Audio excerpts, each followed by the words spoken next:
Hey guys, welcome to my YouTube channel achievers academy. मेरा नाम है सचिन और आज मैं आपको पढ़ाने वाला हूँ क्लास 9 मैथ्स की एक्सरसाइज 2.3 के क्वेश्चन नंबर 5 का पार्ट 1। तो चलिए स्टार्ट करते हैं। पार्ट 1 में देखिए हमें क्या बोला है क्वेश्चन नंबर 5 के फैक्टराइज। पहली बात तो हमें क्या करना है, इसको भी फैक्टराइज करना है लाइक क्वेश्चन नंबर 4। ठीक है, बट क्वेश्चन नंबर 4 में मैंने आपको बताया था कि फैक्टराइज करने से पहले ना सबसे पहले हमें क्या करना होता है, हमें पॉलिनोमियल को, हमें एक्सप्रेशन को आइडेंटिफाई करना होता है। अगर आप ध्यान से देखें तो इस एक्सप्रेशन की, इस पॉलिनोमियल की जो हाईएस्ट डिग्री है वो कितनी है, 3 है। डिग्री कितनी है इसकी, 3। तो जिसकी डिग्री की क्या होती है, 3 होती है, उसको हम लोग क्या बोलते हैं, क्यूबिक पॉलिनोमियल। क्या बोलते हैं, क्यूबिक पॉलिनोमियल, है ना। और टर्म्स की बात करें अगेन, तो टर्म्स इसमें देखो 1 2 3 4, तो कितने टर्म्स है इसमें, 4 टर्म है। तो हम लोग बोल सकते हैं इसको कि ये क्या है, एक क्यूबिक पॉलिनोमियल है। क्या है, क्यूबिक पॉलिनोमियल। और क्यूबिक पॉलिनोमियल की क्या पहचान होती है, ये ना हमेशा ऐसे होगा, a x cube plus b x square plus c x plus d. यानी कि यहाँ पे 4 टर्म होंगे। आप देखिए क्यूबिक पॉलिनोमियल होगा, डिग्री 3 होगी। अब पहला होगा ए एक्स क्यूब यानी कि एक्स क्यूब का टर्म, फिर होगा बी एक्स स्क्वायर यानी कि एक्स स्क्वायर का टर्म, फिर सी एक्स, फिर लास्ट में होगा plus D that is constant, यानी कि x cube plus x square plus x plus D, इस तरीके के फॉर्म में ये होगा। अब यहाँ पे x की जगह पे वेरिएबल कुछ भी हो सकता है, y हो सकता है, z हो सकता है, कुछ भी हो सकता है, ये तो आपको पता ही है। तो क्या देखिए, ये क्यूबिक पॉलिनोमियल के फॉर्म में है, सही स्टैंडर्ड फॉर्म में है, हाँ बिल्कुल है। तो अब देखते हैं इसको फैक्टराइज कैसे करना है। फैक्टराइज करने के लिए सबसे पहले हम लोग यहाँ पे यूज करते हैं फैक्टर थ्योरम का। किसका, फैक्टर थ्योरम का। ये वही फैक्टर थ्योरम है जो आपने इसी एक्सरसाइज के क्वेश्चन नंबर 1, 2 और 3 में सॉल्व की थी। अब वहां पे क्या होता था, देखो फैक्टर थ्योरम में हमें ना यूजुअली एक बड़ा पॉलिनोमियल इस तरीके से दिया होता था, साथ ही साथ उसके एक छोटा पॉलिनोमियल दिया होता था। सपोज जैसे x+1 या x+2 या x-3, कुछ भी ऐसे करके दिया होता था और हमें चेक करना होता था, बताइए कि क्या ये जो पॉलिनोमियल है वो इस बड़े वाले पॉलिनोमियल का फैक्टर है या नहीं है ना। ऐसे ही करते थे हम लोग। बट यहाँ पे आप देखिए, यहाँ पे हमें कोई दूसरा पॉलिनोमियल तो दे नहीं रखा, सिर्फ एक ही दे रखा है ना। सिर्फ एक ही पॉलिनोमियल दे रखा है, तो दूसरा पॉलिनोमियल हम क्या लेंगे, हम अपनी तरफ से कुछ भी ले सकते हैं। तो स्टार्ट करेंगे, let x+1 is a factor of px, कि x+1 इस px का एक फैक्टर है। ऐसा मैंने लेट कर लिया, मान लिया, मुझे नहीं पता है या नहीं है, मैंने जस्ट लेट किया। अब चेक करते हैं कि क्या हमने सब कुछ सही किया है, लेट सही किया है कि नहीं। तो कैसे करेंगे, x+1 को इक्वल करते थे हम किसके, 0 के, पता है। अब x की वैल्यू निकालेंगे, x की वैल्यू निकालेंगे तो क्या आएगा, +1 उधर जाएगा तो क्या हो जाएगा, -1। तो x की वैल्यू आ गई -1। अब -1 को इसी px में हम लोग प्लॉट करके देखेंगे। ऐसे ही करते थे ना हम लोग क्वेश्चन 1 में, 2 में, 3 में, ऐसे ही किया था हम लोगों ने। तो देखिए ये हो जाएगा -1 का क्यूब -2 इंटू -1 का स्क्वायर -1 +2। ठीक है, जहां जहां पे भी x था मैंने वहां पे -1 प्लॉट कर दिया। अब चेक करते हैं, -1 का क्यूब क्या आएगा, -1 आएगा, क्योंकि -1 की पावर जब भी ऑड होती है तो -1 ही आता है। -2 इंटू -1 का स्क्वायर करेंगे तो ये +1 हो गया, माइनस माइनस प्लस तो +1 +2। अब ये हो जाएगा -1 -2 +1 +2। इनको ऐड करेंगे, देखिए -1 -2 माइनस माइनस प्लस होता है तो 3 आ जाएगा, sign is of minus, and plus plus plus तो ये +3 हो गया। अब -3 +3 देखिए क्या हो गया, 0। तो हम लोगों ने जो लेट किया था कि x+1 इसका एक फैक्टर है, वो सच में ही इसका एक फैक्टर निकल के आ गया। कैसे पता चला, क्योंकि लास्ट में क्या आ गया, वैल्यू प्लॉट करने के बाद 0 आ गया। क्लियर है। अब मान लीजिए लेकिन ये x+1 प्लॉट करने पे 0 नहीं आता, तो क्या करते, तो हम लोग क्या करते, लेट करते फिर x-1 इज अ फैक्टर। ठीक है, फिर x-1 को इक्वल प्लॉट करते 0 के, x की वैल्यू निकालते 1 और प्लॉट करके देखते कि क्या 0 आ रहा है कि नहीं आ रहा। मान लीजिए तब भी नहीं आता, फिर क्या करते हैं, फिर हम लोग x+2 को एक फैक्टर ले लेते हैं, x+2 पे भी नहीं आता तो x-2 एंड सो ऑन, इस तरीके से करते रहते हैं। इसको बोलते हैं ट्रायल एंड एरर मेथड, कि हम लोग ट्राई करते रहेंगे जब तक कि हमारा सही, हमें डिजायर्ड आंसर नहीं मिल जाता। वैसे इतना लंबा देंगे नहीं, यूजुअली x+1 x-1 तक, या ज्यादा से ज्यादा x+2 x-2 तक हमारा फैक्टर हमें मिल जाएगा। इससे ज्यादा आपको करने की जरूरत नहीं पड़ेगी। ठीक है, चलिए अब आगे क्या करें। हम लोगों ने क्या किया, x+1 को एक फैक्टर लेट किया था, चेक किया कि क्या सच में ये फैक्टर है, तो हाँ भैया सच में ये फैक्टर आ गया। अब हमारे पास दो पॉलिनोमियल हो गए, एक था px, जो कि था कितना, x cube minus 2x² minus x plus 2, और दूसरा gx, जिसको हम लोगों ने लेट किया था कि इसका फैक्टर है या नहीं है, और सच में वो फैक्टर आ गया, तो हम लोग लिख लेंगे इसको gx, विच इज हो गया x प्लस 1।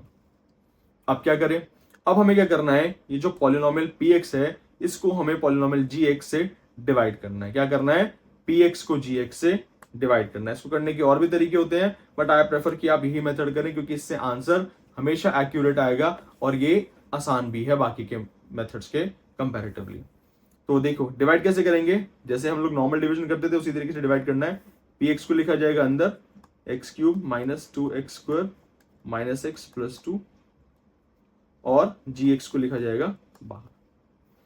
ठीक है, अब देखते हैं कैसे डिवाइड करें इसको। हमें देखिए यहाँ पे इस gx का फर्स्ट टर्म देखना है, दैट इज x, और यहाँ पे px का भी फर्स्ट टर्म देखना है, दैट इज x क्यूब। तो ये क्या है, x है, और ये क्या है, x क्यूब। अब मुझे क्या करना है, इस x को ये x क्यूब बनाना है। क्या करना है, इस x को x क्यूब बनाना है मल्टीप्लाई करके। इसको थोड़ा सा और समझते हैं हम लोग नॉर्मल नंबर से।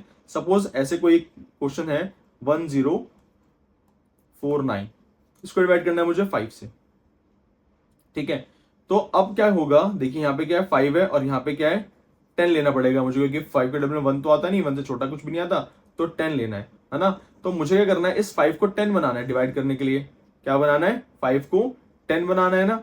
तो 5 को 10 बनाने के लिए मुझे क्या करना पड़ेगा, किसी ना किसी नंबर से मल्टीप्लाई करना पड़ेगा। किससे, 2 से। तो हम लोग ऐसे लिखते थे कि 5 को जब 2 से क्या करेंगे मल्टीप्लाई, तो आंसर आएगा 10। 10 हम लोग यहाँ लिख देते थे, ऐसे ही करते थे ना। तो यहाँ पे भी हम सेम चीज करेंगे। x को मुझे x क्यूब बनाना है। क्या बनाना है, इस x को x क्यूब बनाना है, तो मुझे किसी ना किसी से मल्टीप्लाई करना पड़ेगा। किससे मल्टीप्लाई करें, x स्क्वायर्ड से, क्योंकि आपको पता है जब x मल्टीप्लाई होगा x स्क्वायर्ड से तो हो जाएगा x क्यूब। क्यों, क्योंकि देखिए इसकी कुछ पावर नहीं है, पावर 1 कंसिडर की जाएगी। तो जब बेस सेम है तो पावर्स क्या हो जाती हैं, ऐड हो जाती हैं। तो ये क्या हो जाएगा, x क्यूब। हमने पढ़ा है, सीखा है चैप्टर 1 में, और ना चाहे तो आप ऐसे भी कर सकते हैं। देखिए x into x square, x square को आप लिख सकते हैं x into x into x, है ना। एक्स स्क्वायर को x इंटू एक्स लिख लिया। अब देखिए कितनी बार x आ गया, 3 टाइम्स, तो ये एक्स क्यूब बन गया। तो आप ऐसे भी इसको सीख सकते हैं, समझ सकते हैं, है ना। तो x को मुझे पता है एक्स स्क्वायर से मल्टीप्लाई करेंगे तो एक्स क्यूब बन जाएगा। तो लिख देते हैं x into x square is x cube.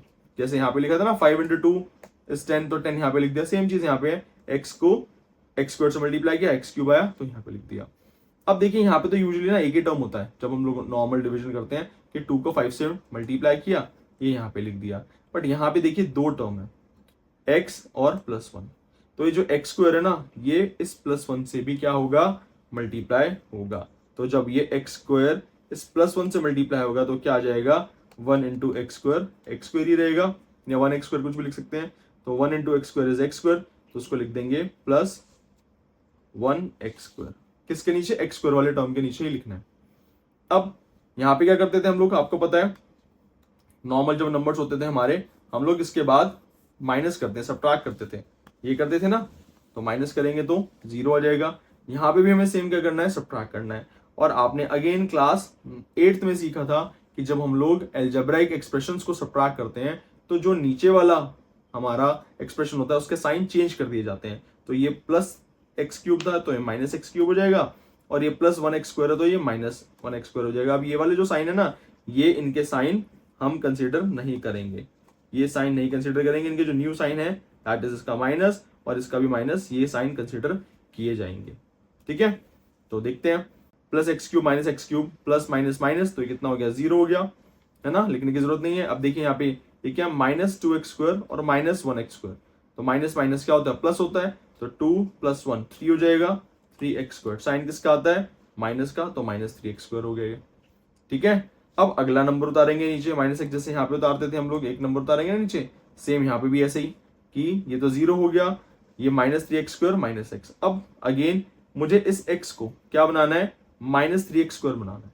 क्या बनाना है, इस x को -3x स्क्वायर के इक्वल बनाना है। तो क्या करेंगे, मल्टीप्लाई करना पड़ेगा भाई। किससे मल्टीप्लाई करें, देखिए हम लोग मल्टीप्लाई कर देंगे -3x से। क्यों, क्योंकि देखिए यहाँ पे क्या है, x है, जब उसको मल्टीप्लाई करूंगा -3x से तो क्या हो जाएगा, -3, यहाँ पे कुछ नहीं है, 1 है, तो -3 इंटू 1 इज -3 रहेगा, और x इंटू एक्स क्या हो जाएगा, x स्क्वायर। आ गया ना -3x स्क्वायर। तो -3x को जब x से मल्टीप्लाई किया तो कितना हो जाएगा, -3x स्क्वायर। अब ये -3x इस +1 से भी मल्टीप्लाई होगा, जो माइनस 3x प्लस 1 से मल्टीप्लाई होगा तो कुछ फर्क नहीं पड़ेगा, ये माइनस 3x ही रह जाएगा। ठीक है, अब अगेन क्या करते हैं हम लोग, सबट्रैक्ट करते हैं। सबट्रैक्ट करने के लिए आपको पता है हम साइन चेंज करते हैं। ये माइनस 3x था तो ये प्लस हो जाएगा इसका साइन, और ये माइनस 3x है ये भी क्या हो जाएगा, प्लस हो जाएगा। अब देखो ये minus 3x square plus 3x square, minus plus क्या होता है माइनस, कट गया या जीरो हो गया हम लोग बोल सकते हैं। और ये क्या है माइनस एक्स और प्लस 3x, ये है देखो माइनस एक्स और ये इधर है प्लस 3x, क्योंकि ये वाला जो साइन है इसका, ये वाला जो साइन है ये तो अब मैंने बताया आपको फेल हो गया, हमें ये वाला साइन देखना है। तो ये क्या है आपका माइनस एक्स प्लस 3x, तो माइनस प्लस कितना होता है माइनस होता है, तो हो जाएगा 2x, sign is of bigger तो ये 2x ही आ गया। प्लस 2 बचा हुआ था, इसको भी हम लोगों ने क्या किया यहाँ पे कॉपी किया जैसे हम लोग डिवीजन में करते हैं। अब x को मुझे क्या बनाना है, इस x को बनाना है 2x के इक्वल, किसके बनाना है, इस x को 2x के, तो किससे मल्टीप्लाई करेंगे भाई 2 से मल्टीप्लाई कर देते हैं प्लस 2 से, तो 2 इंटू एक्स इज 2x। अब ये 2 अगेन प्लस 1 से भी मल्टीप्लाई होगा, जैसे बताया था मैंने कि ये 2 x से भी मल्टीप्लाई होगा और 2 प्लस 1 से भी होगा। जब 2 प्लस 1 से होगा तो कितना हो जाएगा प्लस 2। अगेन सबट्रैक्ट करने के लिए क्या करेंगे, साइन चेंज करेंगे। साइन चेंज किया तो अब देखिए ये प्लस 2x माइनस 2x गया, ये प्लस 2 माइनस 2 ये भी गया, लास्ट में हमारा क्या आ गया जीरो आ गया। क्या आ गया जीरो। हमने चेक भी किया था कि ये फैक्टर है कि नहीं है, फैक्टर आया था ना, है ना, फैक्टर आया था तभी तो हम लोगों ने आगे क्या किया प्रोसीड किया। तो यहाँ पे भी डिवाइड करने के बाद लास्ट में रिमाइंडर जीरो ही बचेगा। अगर रिमाइंडर जीरो नहीं बच रहा है तो समझ जाइए आपने कुछ ना कुछ गड़बड़ कर दिया, यहाँ पे आपसे कुछ गलती हुई है। आई होप इतना क्लियर होगा आपको, बट अभी भी ये क्वेश्चन खत्म नहीं हुआ है। अब क्या करें, देखिए हमारे पास यहाँ पे एक क्वेश्चन आ गया ना, ये x square minus 3x plus 2 क्या आ गया, x square minus 3x plus 2, ये क्वेश्चन आया था हमारे पास। ठीक है, इसको हम लोग लिख लेंगे क्या qx। अब ध्यान से देखें आप, तो ये क्या है एक क्वाड्रेटिक पॉलिनोमियल आ गया। क्या आ गया, क्वाड्रेटिक ट्रायनोमियल आ गया। अब हमें इसको भी फैक्टराइज करना पड़ेगा। ऑल्दो हमें क्या करना था, इस पूरे को क्यूबिक को फैक्टराइज करना था। इसके लिए पहले हम लोगों ने क्या किया, फैक्टर थ्योरम यूज किया। हमें दूसरा कोई पॉलिनोमियल दे नहीं रखा था तो हमने खुद से x प्लस 1 को एक इसका फैक्टर मान लिया, सॉल्व किया, चेक किया, हाँ भैया बिल्कुल फैक्टर आया। फैक्टर आने के बाद इसको डिवाइड किया, डिवाइड करने से हमें मिल गई एक और इक्वेशन, एक और पॉलिनोमियल जो कि है ये रहा x square minus 3x plus 2। ये देख सकते हैं आप क्या है, क्वाड्रेटिक ट्रायनोमियल है। अब इसको भी फैक्टराइज करना पड़ेगा हमें। अभी हमने पिछले क्वेश्चन में सीखा था क्वेश्चन नंबर 4 में कि क्वाड्रेटिक ट्रायनोमियल को कैसे फैक्टराइज करते हैं, बाय मिडिल टर्म स्प्लिटिंग। अब इसका मिडिल टर्म स्प्लिटिंग कर देंगे। मिडिल टर्म स्प्लिटिंग के लिए आपको पता है हम लोग क्या करते हैं, ax square plus bx plus c, a और c को मल्टीप्लाई करते हैं, यानी कि x स्क्वायर का कोएफिशिएंट कुछ नहीं है तो 1 कंसीडर किया जाएगा और कांस्टेंट दैट इज 2, इनको क्या करेंगे मल्टीप्लाई करेंगे, तो 1 इंटू 2 2 ही रहने वाला है। अब हमें क्या चाहिए, दो नंबर चाहिए जिनको ऐड या सब्ट्रैक्ट करें, तो मिडिल टर्म दैट इज 3 आए, मल्टीप्लाई करें तो 2 आए, मिल गए दो नंबर, सामने ही दिख रहे हैं 1 एंड 2। तो कैसे करेंगे इसको लिखेंगे 1x स्क्वायर ऐसा कैसा, माइनस एक्स लिख देंगे माइनस 3x को, और इस 3 को लिख देंगे 1 प्लस 2, है ना, क्योंकि 1 plus 2 is 3 and 1 into 2 is 2, दोनों कंडीशन सेटिस्फाई हो रही है। और ये प्लस 2 ऐसा कैसा, अगेन ये सब चीजें आपकी साइड में रफ में चल रही है। अब देखिए ये क्या हो जाएगा, 1x स्क्वायर ब्रैकेट ओपन करेंगे, ये हो जाएगा माइनस एक्स जब प्लस 2 से मल्टीप्लाई होगा तो क्या हो जाएगा माइनस 2x प्लस 2। अगेन देखें आप कितने टर्म आ गए, ये 4, दो दो का क्या बनाएंगे ग्रुप और इनको कॉमन लेंगे, तो एक्स स्क्वायर को लिख सकते हैं x into x minus x, क्या कॉमन आया दोनों में, x कॉमन आ गया, क्या बचा x माइनस 1, तो सेम x कॉमन आया, क्या बचा x माइनस 1। अब यहाँ पे देखिए आप माइनस 2x को माइनस 2 इंटू एक्स लिखेंगे, प्लस 2 को लिख देंगे 2, क्या कॉमन आया दोनों में से 2। अब मैंने आपको पिछले क्वेश्चन में भी बताया था कि जब पहला टर्म नेगेटिव है दूसरा पॉजिटिव है तो आप माइनस कॉमन ले लीजिए। जब माइनस कॉमन लिया तो ये क्या हो जाएगा, इधर बच जाएगा खाली x, माइनस एक्स बचना ही था, बट क्योंकि हम लोगों ने माइनस कॉमन लिया तो इसका साइन चेंज हो गया, ये प्लस x हो गया। और यहाँ पे देखो प्लस 2 था तो हम लोगों ने माइनस 2 यहाँ से कॉमन ले लिया, कुछ बचा ही नहीं, तो सीधी सी बात है 1, बट प्लस 1 या माइनस 1, क्योंकि हम लोगों ने माइनस कॉमन लिया इसलिए इसका भी साइन चेंज हो जाएगा, ये बच जाएगा माइनस 1। ठीक है, अब इसको भी यहाँ पे कॉपी कर देते हैं, तो हो जाएगा माइनस 2 x माइनस 1। आप देख सकते हैं x माइनस 1 दोनों जगह पे सही आया है, सेम आया है, तो मतलब लोगों ने सब कुछ सही किया है अभी तक। अब x माइनस 1 फिर से हमने कॉमन ले लिया, इधर क्या बच गया x माइनस 2। ठीक है, x माइनस 1 x माइनस 2 हमारे दो और फैक्टर आ गए। बट आप देखिए ये पॉलिनोमियल कौन सा था हमारा, ये था एक क्यूबिक पॉलिनोमियल। कौन सा पॉलिनोमियल था, क्यूबिक, और इसी की फर्स्ट एक्सरसाइज में इंट्रोडक्शन वाले पार्ट में मैंने बताया था कि क्यूबिक पॉलिनोमियल के कितने फैक्टर्स होंगे, क्यूबिक पॉलिनोमियल के हमेशा 3 फैक्टर्स होंगे। कितने होंगे? 3 फैक्टर्स। बट यहां देखिए, यहां तो हमारे लास्ट में कितने आए हैं? 2 ही आए हैं, x-1 और x-2। तीसरा कहां गया?